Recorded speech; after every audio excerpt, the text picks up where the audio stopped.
Buenos días.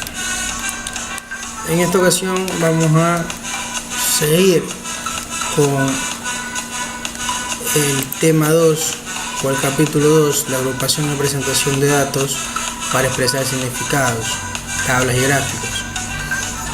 Pero vamos a hablar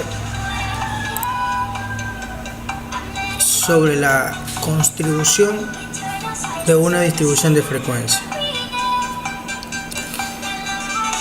Ahora que ya tenemos una idea de cómo dividir nuestras muestras, podemos tomar los datos sin procesar y construir una distribución de frecuencia, como lo hemos hecho antes, ¿verdad? Una distribución de frecuencia. Vamos a seguir con el problema sobre los telares, ¿no? Sobre los telares para alfombra de las páginas del primer capítulo,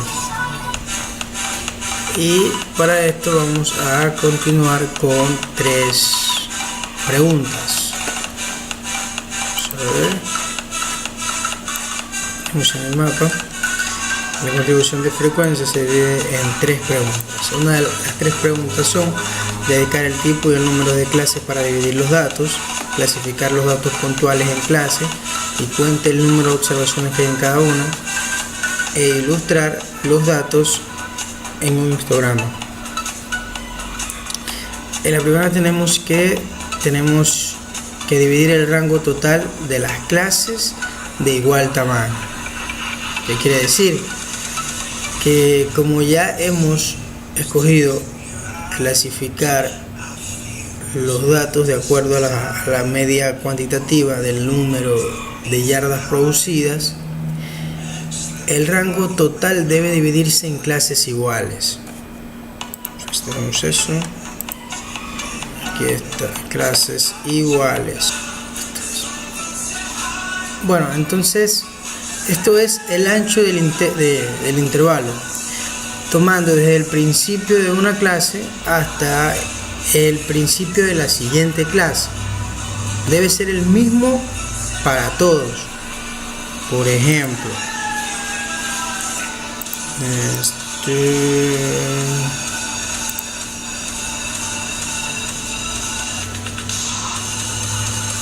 aquí está.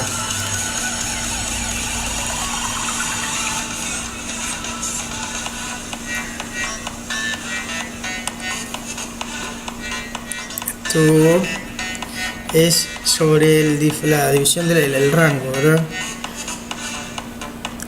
Seguimos. Si escogemos un ancho de 0.5 yardas para cada una de las distribuciones, las clases serán las que se muestran en la siguiente tabla. La tabla 2.2. La frecuencia, como ya sabemos, la frecuencia, cuántos números hay en este rango, igual en estos.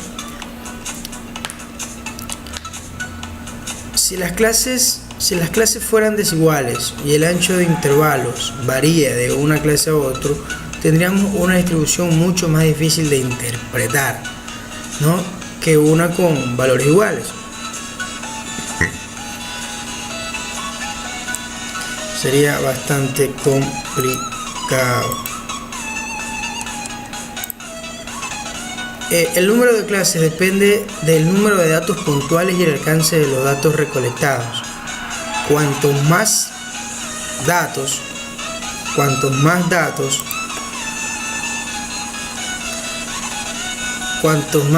se tenga o más grande sea el rango, más clases se necesitarán para dividir los datos.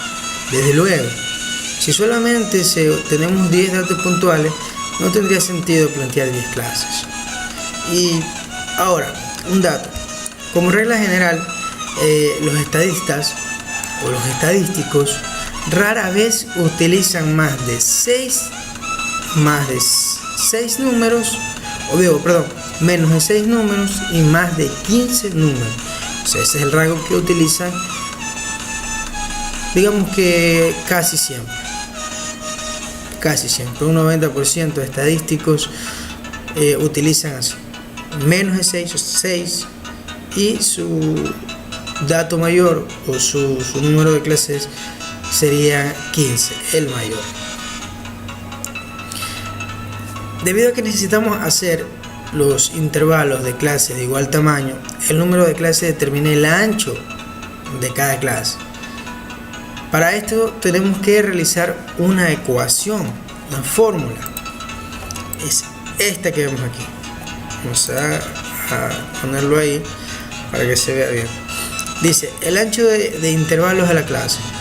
El valor unitario siguiente después del valor más grande de los datos, ¿verdad? Menos el valor más pequeño de los datos. En este caso el valor sería, si nos percatamos,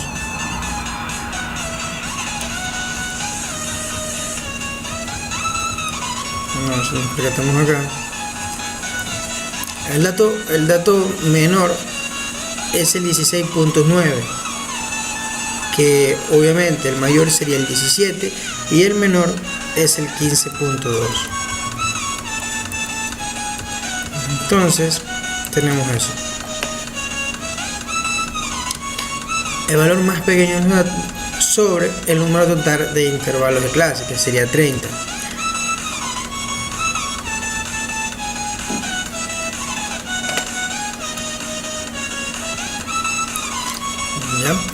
Debemos utilizar el siguiente valor de las mismas unidades, ya que tenemos entendido que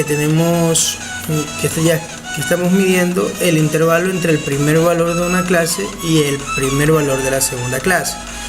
En nuestro estudio de telares, el último valor, como dije antes, es 16.9, de modo que el valor siguiente sería 17.0 menos el valor más pequeño de datos. Como estamos utilizando 6 clases en este ejemplo, el ancho de la clase será de 6. 1, 2, 3, 4, 5, 6. Entonces tenemos que, como nos percatamos en la tabla anterior, con las tablas anteriores, el dato menor es el 15.2 sobre 6, que es el número de intervalos de clase. Haciendo las operaciones queda 1.8 sobre 6 y el resultado final es 0.3 yardas, que esto es el ancho de intervalos de la clase. Bueno, entonces el paso 1 ya está completo. Hemos decidido clasificar los datos según las mediciones cuantitativas de cuántas yardas de alfombra fueron producidas. Definimos 6 clases para cubrir el rango de 15.2 a 16.9 y como resultado de ellos utilizamos 0.3 yardas como el ancho de nuestro intervalo de clase. Bueno, y seguimos. Ahora tenemos ilustrar los datos de un diagrama. Esa es la tercera pregunta. Aquí vamos a ver, dice, en el último paso nos permite organizar los datos de forma tanto tabular como gráfica. En este caso nuestra información se muestra en la tabla 2.14, la tabla que vamos a observar, y en una figura. En estas distribuciones de frecuencias omiten algunos de los detalles cometidos de los datos sin procesar en las tablas anteriores, pero nos facilita la observación de los patrones contenidos en ellos. Como podemos ver con lo que nos salió de resultado, el 0.3, hemos escogido la frecuencia, digamos, de 15.2 a 15.14 tenemos dos números, dos frecuencias, pero el espacio de la clase o el intervalo son de 3, el 15.2, 1, 15.3 y el 15.4, ¿no?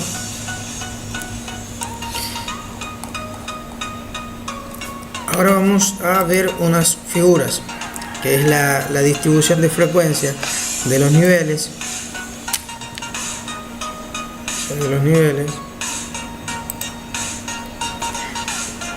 producidos de las 30 telares que tenemos con intervalo de 0.3 yardas. Como vemos antes, ahora de una manera un poco más visibles, tenemos aquí cuántos hay 2 en este espacio de clase de 3, de intervalos de clase de 3 yardas, vemos 5, 11, el mayor es de 15.8 a 16.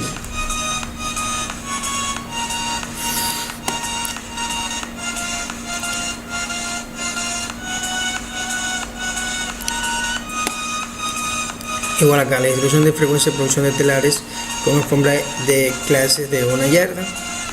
Aquí solo hicimos dos tipos de clases y tenemos la producción. Igual tienen que salir los 30, ¿no? Ahora vamos a hablar sobre la representación gráfica de la distribución de frecuencia. Aquí tenemos tenemos lo que es histogramas, lo que es frecuencias, polígonos de frecuencias y las famosas ojivas. Bueno, como vimos antes, las dos figuras son un avance de lo que estudiaremos a continuación, un avance de lo que vamos a ver a continuación, cómo presentar las distribuciones gráficas de frecuencia de manera gráfica, las gráficas proporcional de datos en un diagrama de 2 dimensiones. En el eje horizontal podemos mostrar los valores de una tabla variable, las características que estamos mintiendo, como la producción de alfombras y yardas. En un eje vertical, señalando las frecuencias de las clases mostradas en los ejes horizontales. Vamos a hablar ahora sobre histogramas. ¿Qué son los histogramas? ¿Para qué funcionan los histogramas? ¿Cuáles son las ventajas de los histogramas? Bueno, lo veremos a continuación. Histograma consiste en una serie de rectángulos cuyo ancho es proporcional al rango de valores que se encuentran dentro de una clase y cuya altura es proporcional al número de elementos que caen dentro de la clase. Si las clases empleadas en la distribución de frecuencia son del mismo ancho, entonces las barras verticales del histograma también tienen el mismo ancho.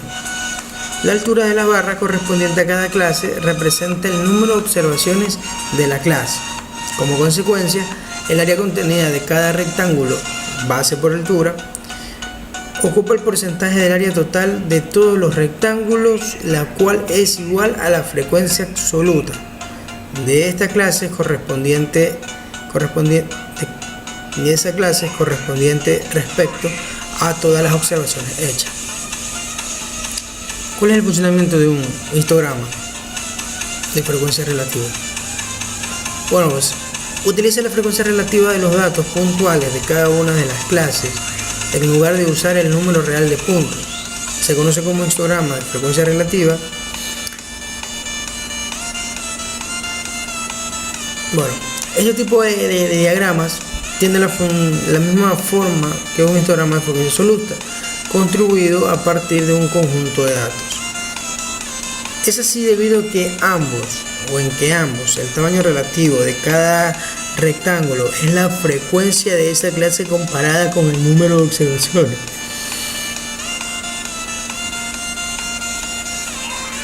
¿Cuáles son las ventajas de un histograma?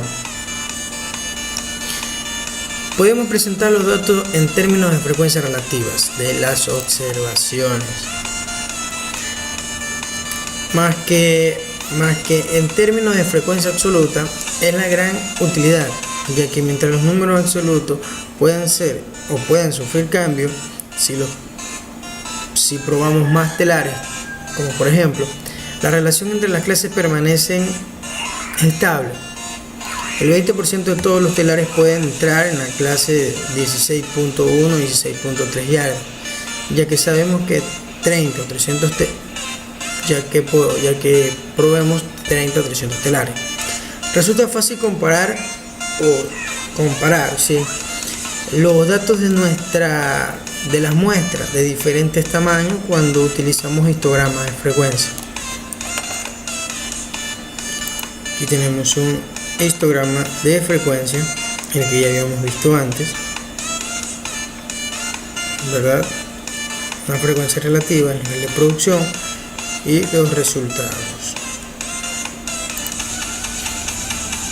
Seguimos. Polígonos. ¿Qué son los polígonos? Utilice los puntos de clase. Bueno, los polígonos de frecuencia son otra cosa que representan gráficamente distribuciones tanto de frecuencia como de frecuencia relativa. Para construir un polígono de frecuencia, señalamos que está en el eje vertical y los valores a la variable que están midiendo en el eje horizontal, del mismo modo en que hizo esto con el histograma. En la siguiente figura,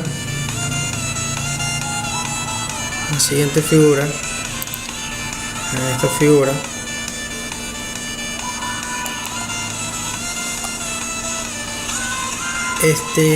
representa un polígono de frecuencia construido a partir de los datos de la tabla.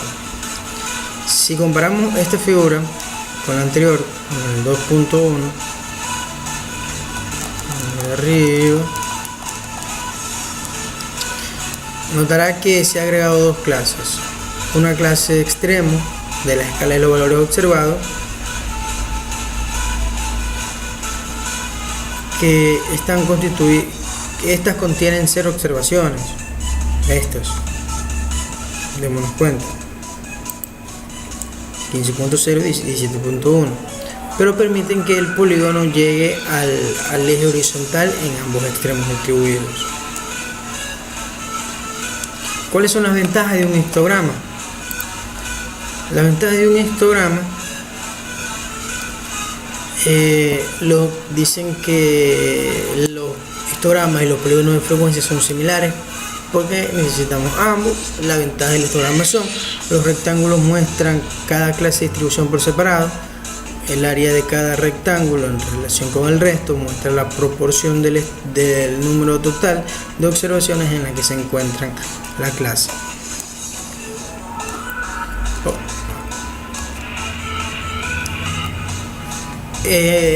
A su vez, el polígono de frecuencia es más sencillo que un histograma correspondiente, más fácil. Bosqueja con más claridad un perfil del patrón de datos, y el polígono se vuelve cada vez más suave y parecido a una curva conforme aumentamos el número de clases y el número de observaciones.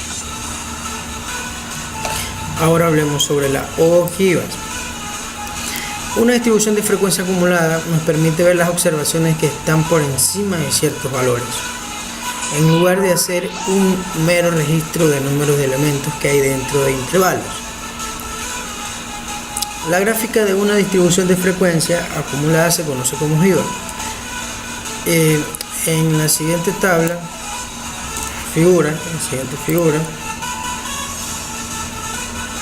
figura podemos observar la distribución de frecuencia. Los puntos presentados en las gráficas indican el número de telares,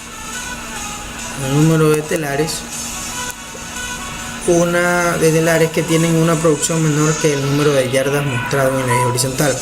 Note que el límite inferior de las clases de las tablas se convierte en el límite superior de la distribución acumulada en ojiva.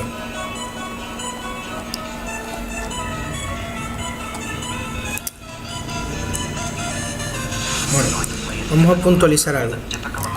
Dentro o la definición de esta clase tenemos en sí, se encarga o nos ayuda, nos enseña, mejor dicho, cómo funciona el histograma, los polígonos de frecuencia y los ojivas, cuáles son sus ventajas, sus definiciones, por qué es más recomendable hacer una que otras, en qué nos beneficia, cuál nos ayuda. Todo esto para un buen estadístico, o para alguien que le guste la estadística, debe tener bastante consideración a la hora de trabajar con histogramas, con polígonos o con ojivas. Sin más que decir, pues me despido. Gracias.